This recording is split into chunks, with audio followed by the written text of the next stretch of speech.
Where is everybody, Dylan? I don't know. You don't know? All right, so first thing I want to do before we jump into anything else is Dr. Mondale sent me this flyer to read off to hopefully get some more participation in the clubs that the school offers. So tomorrow at 4 p.m. in, how do you pronounce it? Muscarelli, room Mozzarella. 105. They're going to have the organization fair, and to encourage all of you to attend and hear about the different organizations that you might possibly Better, but I just be able to join. They're enticing you with free pizza. So among these different clubs, they have Society of Women Engineers, National Society of Black Engineers, American Society of Civil Engineers, Mechanical Contractors Association, IEEE, which is geared more towards computer science, Association for Computing Machinery, or ACM, which is also geared more towards computer science, and Leading Hispanics in STEM. So again, that's tomorrow, 4 p.m. in MUS 105. And like I said, it sounds like they're going to order some free pizza for you. So why not? This way you don't have to pay for dinner. Okay, so if you weren't with us last week, when I'm doing the remote sessions, I'm going to break it up into two parts. We're going to have a lecture part, first half, and then we'll take a 15-minute break, and then we'll do a little bit of sample coding in the second half when we come back from the break. So I've been doing, 40 minutes for the first part, 40 minutes for the second part. Some of these might just have, some of the remote sessions we will have might just have a lecture part. So going forward, if that's the case, I'll do it all in one session and it may be a little longer. So, all right, so show of hands, who, I think 4 new people joined the class. It looks like only Jonathan is new. Jonathan, have you had a chance to log into Blackboard here to see everything? No, not yet.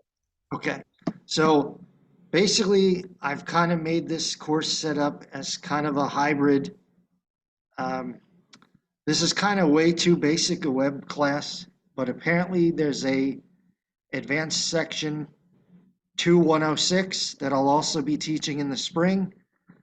So when I teach web classes, I more or less make the students create their own website at the end of the course.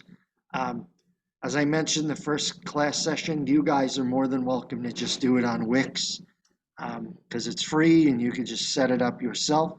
So the main aspect of this course is creating your own project or website.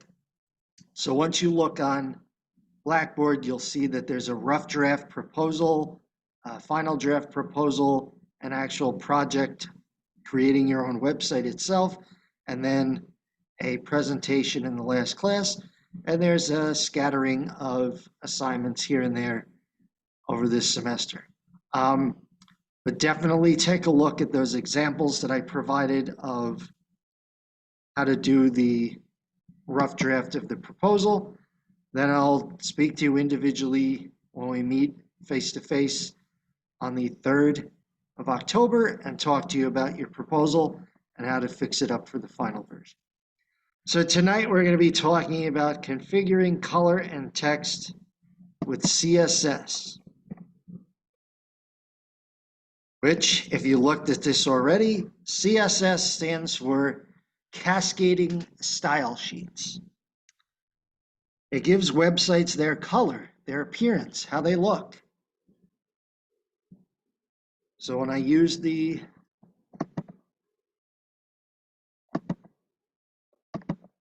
example HTML editor last week, by default, everything is just black text, white background. Doesn't look too good, does it? I give the example that HTML code is the house, the foundation. CSS is the painting on the wall, the carpeting, how everything looks. And then JavaScript, which we'll get to later in the semester in November and December, is more like the furniture. It's kind of add-ons that also make things look better. So style sheets initially were used with desktop publishing. Anybody have the entire Microsoft Office suite and know what the desktop publishing version is in Microsoft? Microsoft Publisher? Yep. So Microsoft has Publisher, which people used 25 years ago, and that's how people would publish websites, and they would look awful and terrible. And then Front Page came out, and things looked a little better. And then Dreamweaver came out, and things looked even better still. And people continue to build on these skills. Like I told you, we're up to HTML5 now. Like an app, we keep updating and trying to make things better for the user.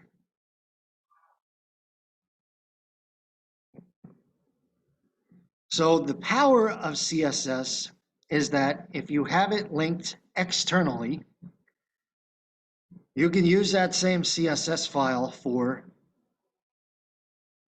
every single page on your website if you chose to. In this example, we have index.html, products.html, about.html, and contact.html. So if you were to create your own CSS file, you'd probably have it in a folder called styles, and you might name it, this seems to be selling products, so maybe we'll name it sales.css. And then as I'll show you later on, you would embed that in your HTML code to refer to it. So there's 3 ways you can utilize CSS. Inline. Inline is very, very, very rarely used because it's kind of frustrating to use. Then there's internal, which utilizes the CSS code within your HTML file, within the style tag. Then there's external, which is the example I just mentioned, where you would link out to another CSS file that you created.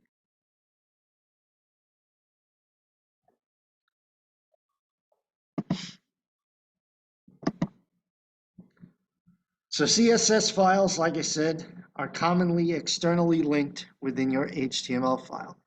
They have some pretty good advantages to them. Makes the page look better. Within the style tag, it's separate from your other tags. When you use cascading style sheets, you use the style tag, which I'll show you later on. When you're using JavaScript, you use the script tag to put your JavaScript within it. So if you use that external version of the CSS, there's potential for a smaller document, a smaller HTML page, because you could simply use it in an earlier tag to import it, and I'll show you that as well. And this way, you don't have to put it all within the style tag. It's in an external tag. You're just referring to it.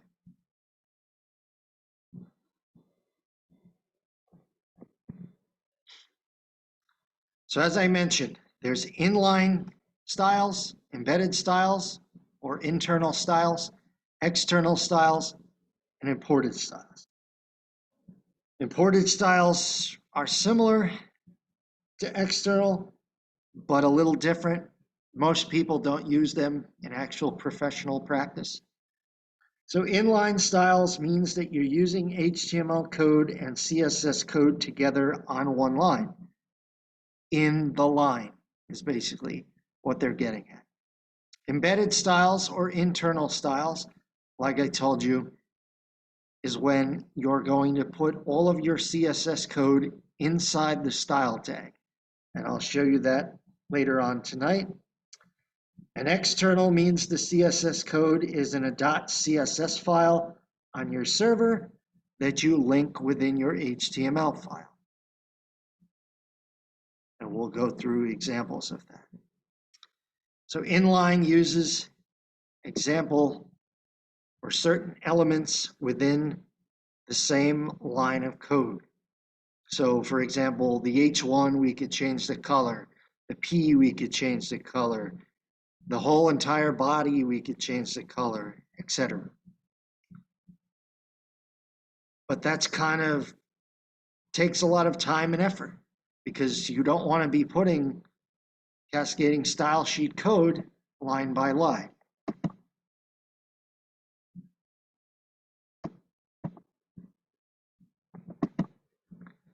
Whereas the embedded, you put all of the code in one file externally and link it into that HTML page. So it's literally just one line of code. Whereas with inline, you literally have to use your CSS code line by line. So when you do external, you have to have it saved as a .css file. When you create a regular HTML file, you could save it as .html or .htm. When we get to JavaScript files, you could save them as .js. So there are certain rules associated with cascading style sheets. They're called the syntax. Not abiding by these rules may result in the web browser not understanding what your code means. Remember I told you the first week of class there's HTML and XHTML, whereas HTML, even if you make a mistake, it will try to interpret what you're trying to say in the browser and spit out its best result.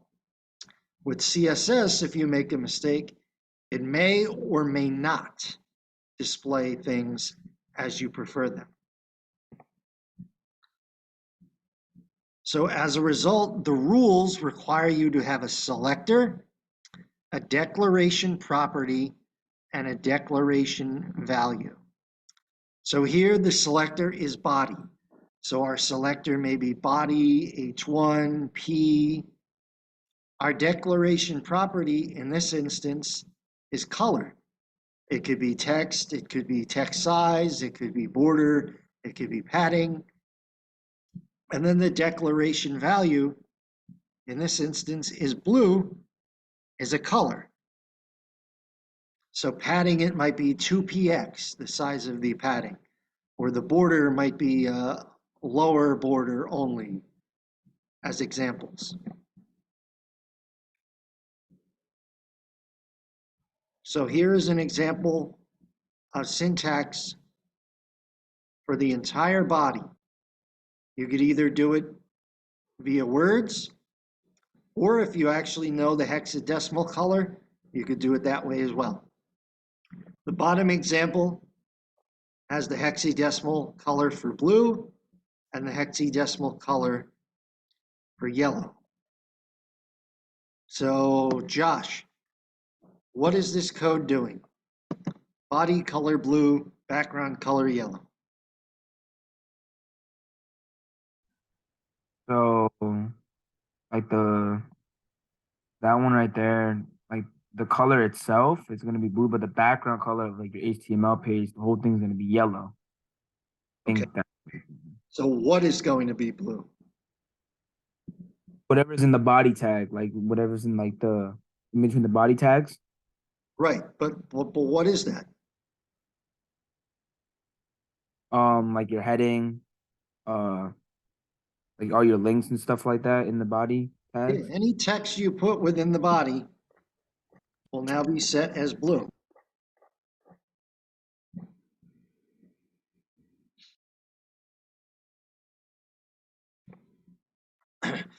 There are a great number of different things you could change using CSS. Your background color and color of the text, as we just saw.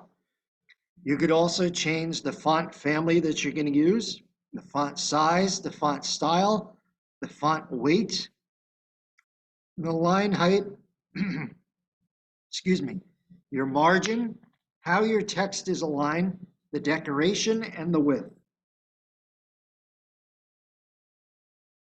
So who remembers from like Microsoft Word the 3 common text alignments? Center and right. Left, center, and right. Yep. So you could do that same thing with your HTML text, any text you have on your web page, and modify it using CSS code.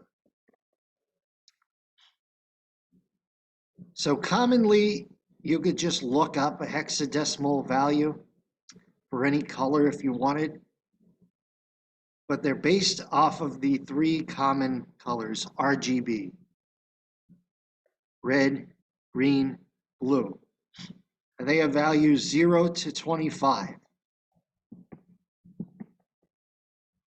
which is why the hexadecimal numbers are represented in a random assortment of 6 numbers or letters, or characters, if you will, if you've had a programming course. So here are some example colors and their hexadecimal value. Like I said, if you actually know the color you want to use, you more than likely could just type that color itself. If you're going to use like an obscure color like cyan, then you might actually want to look up the hexadecimal value to use.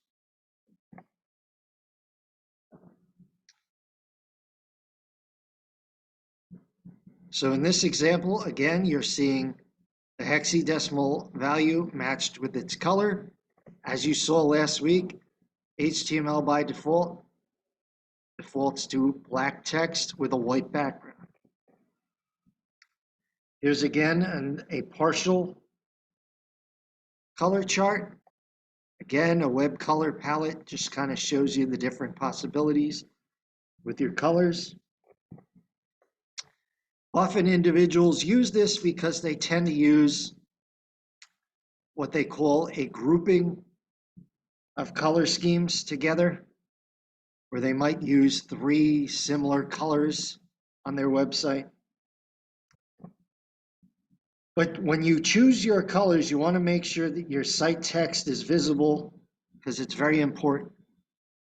People are going to visit your website, and if you have like weird looking yellow text that's hard to see, they may not come back to your website again. The whole idea of having your website is to make it accessible to any potential user that may visit, even if they're outside of your audience. Like let's say ESPN, you're only going to go to ESPN really if you're a sports fan, but they still make their website look attractive. This way, there's no issues.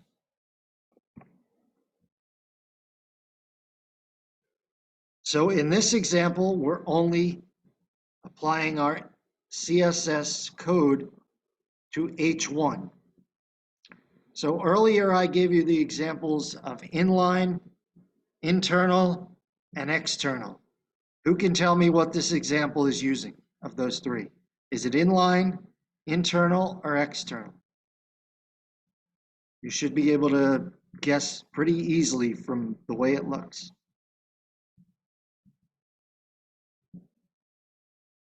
No guesses? Usually we just have our H1 tag here, but we've now used the style element to change the color to red. So this is in line. Think of it this way, on the same line, in the same line. That's how you would be able to tell which one it is. In line is usually in the same line. So you can see this is pretty weird looking. You would literally have to do this for everything that you wanted to change. So you would have to do the same for H2, the same for H3, the same for H4, H5, H6, etc. For P.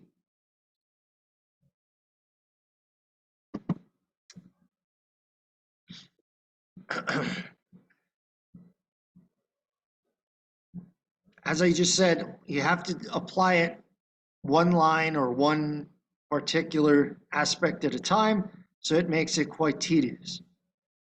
And you can see how much code it takes up. Whereas if you just put everything inside the style tag, you see everything at once. So this is an example of the internal style or embedded style, which is more commonly used. It requires all of your CSS code to be within the style tag. So you notice there at the bottom of the slide, we have style tag open, body, background color black. I believe that's white. And then close style tag. Notice how, like with your Java code, it has to be inside brackets. When you're doing and we'll also touch on this in a little bit, when you're just doing the external version and putting it inside a .css file, all you need is that information within the style tag. You don't need the style tags because CSS and HTML are different.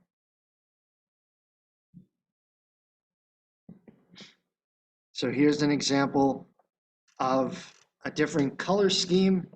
They're using 4 different colors that are pretty similar within their CSS code. So with internal CSS code, you only need to set your color scheme once, and then it applies throughout the HTML file it's in. So if you were to do this internally with CSS, you need to do it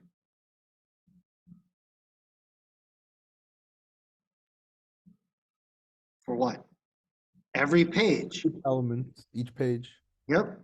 Whereas the external one, you just link it out, as I'll show you momentarily, and you could apply it to every page. So in this example, you should notice something that's going to be pointed out to you momentarily, and it's already on the slide. Since you're applying a background color and a color to the body, the rest of this code is useless. Because your H1 and your H2 are going to be within your body, that is going to override your CSS code for H1, H2. Because they're within the body.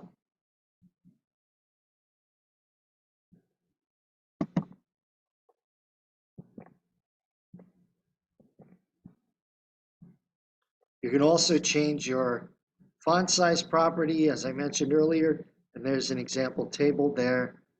Here's an example of the font families you might be interested in changing up. And here's an example of how that works. With this CSS code, your text in a paragraph element will only reflect this font family.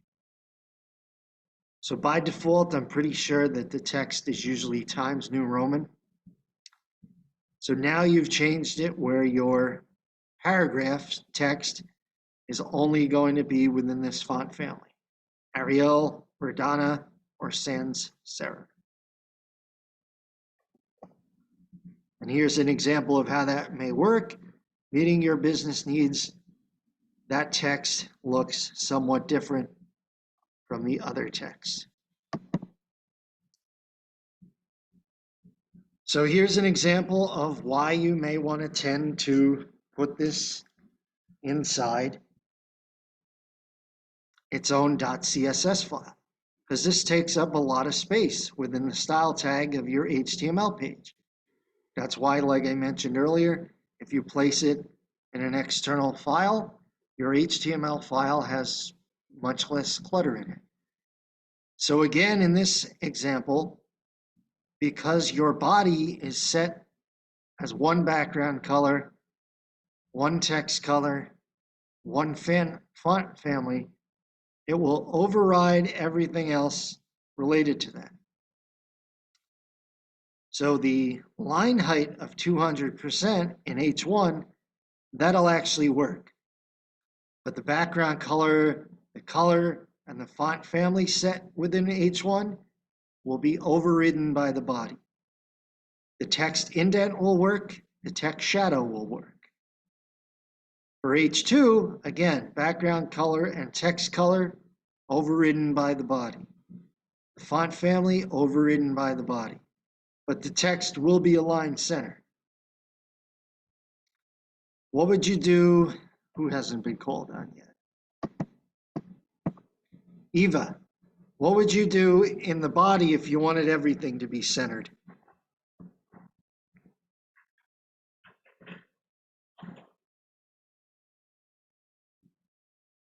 Eva's not there. Rob, what would you do within the body if you wanted everything in the body to be text aligned centered?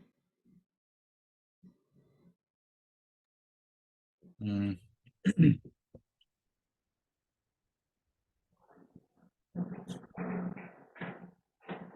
You would just take this text align center Mm.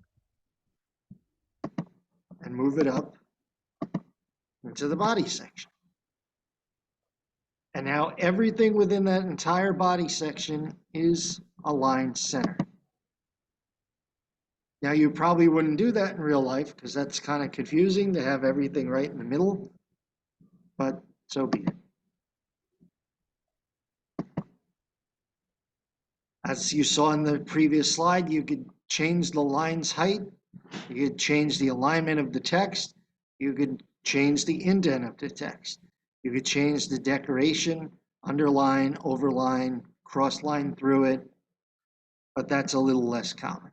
You could also transform the text, you can increase the letter spacing, you can increase the word spacing, and you could create a shadow with the text.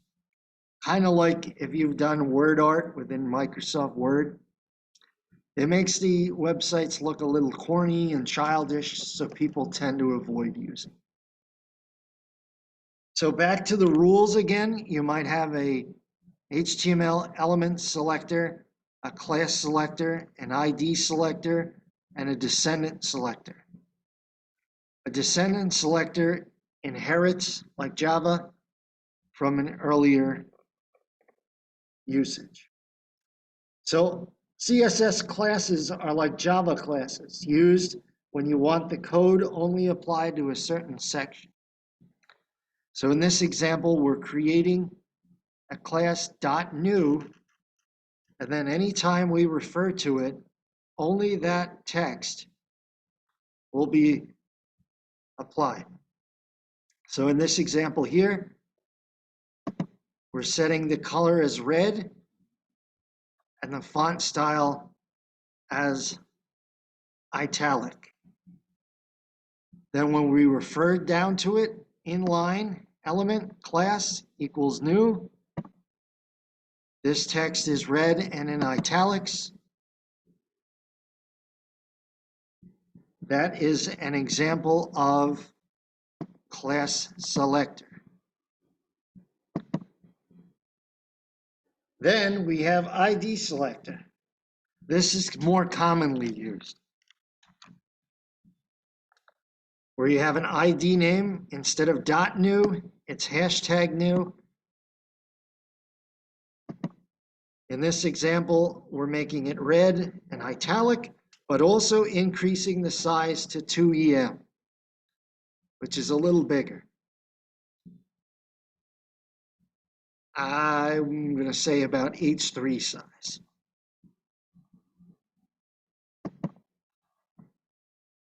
Then there's the descendant selector. This is a little less common. You would have hashtag content P. It would apply to any paragraph within an element. So think of it as your mother is giving you money to go buy food. Descendant selector is the same kind of thing. You're getting the information from that element. It's also referred to as a contextual selector. Again, the ID is the most commonly used one. Now we have the span element. Span is used inline when you need to emphasize something. Similar to your bold or your EM to emphasize, but it's used a little differently.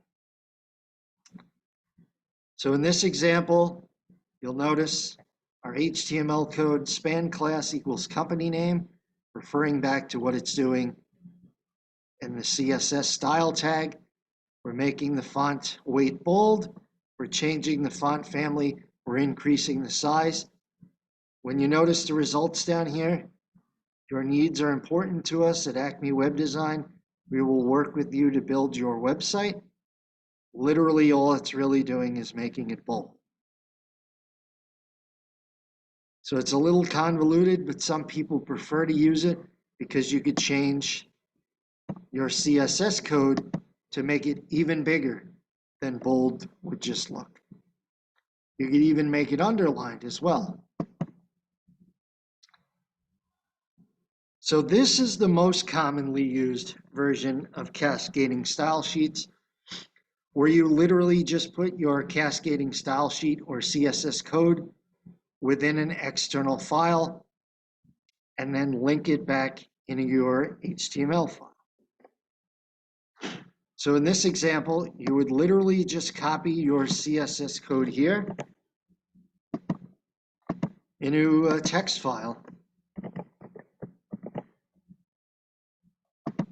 And in this example, it's saved as site.css. So notice in your .css file here, there's no style tag required. The style tag is for HTML.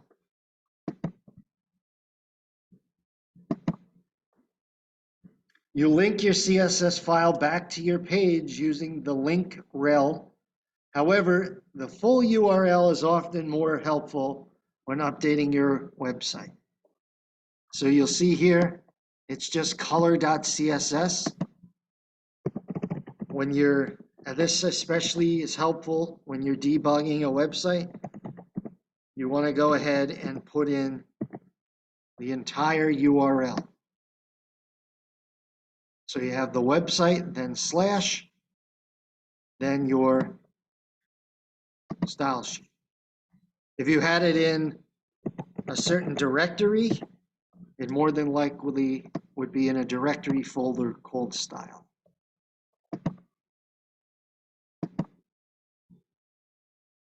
So again, your external CSS code here would be within a separate file, in this instance called color.css, and you would use the link rel equals style sheet. You remember href from the last 2 weeks stands for hyperlink reference, and then you would reference to your style sheet.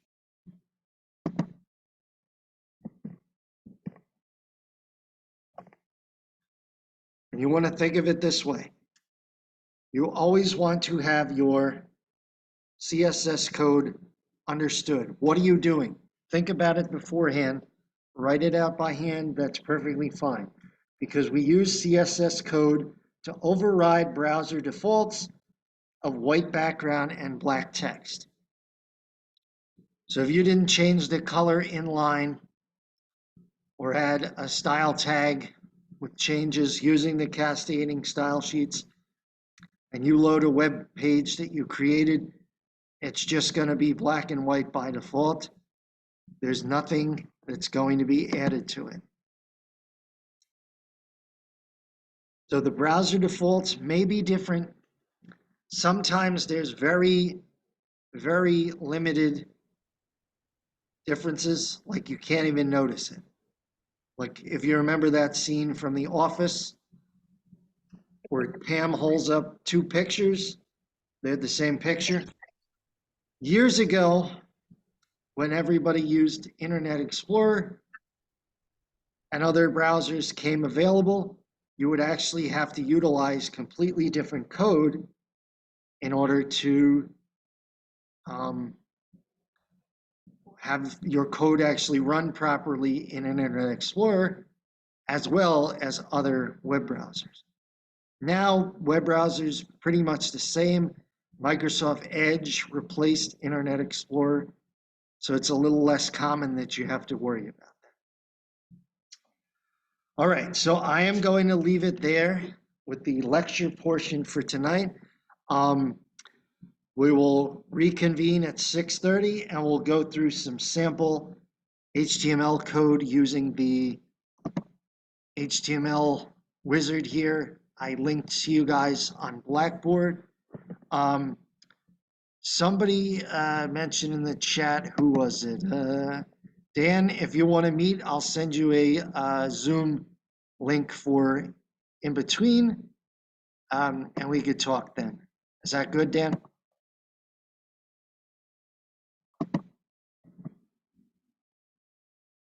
Yes, no, maybe so.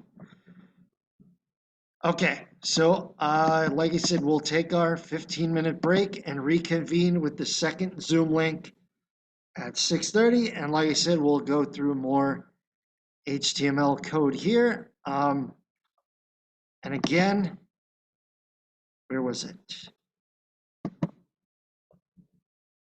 As I mentioned before, for those of you that came in a little late, tomorrow at 4 p.m. in MUS 105, they're having a organizational fair about the clubs, and Dr. Mondale wanted me to mention this to you, and they're going to try and bribe you with free pizza. So since it's 4 o'clock, maybe free dinner. Maybe just go check it out, find out about some of these new clubs. All right, enjoy that little break. I will see you back on the second Zoom at 6:30.